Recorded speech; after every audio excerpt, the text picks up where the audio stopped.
What the Irish people cannot afford, Deputy, and what the renters cannot afford, is your party and others, and others, I apply to everybody, consistently opposing housing projects that will increase supply. You've approached Devonay Gardens, you've opposed developments for Oscar Traynor. It's estimated that you've opposed the construction of 6,000 homes.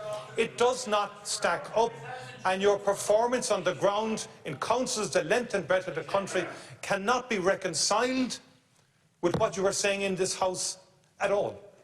Because if we agree it's a crisis, and I do, I believe it's a crisis, it is a crisis, but the most effective way of dealing with it is to get housing supply in place, and also to give people strength and capacity in terms of incomes and jobs. And the good news, at least this morning, is that over the next number of years the central bank is projecting another 167,000 additional jobs.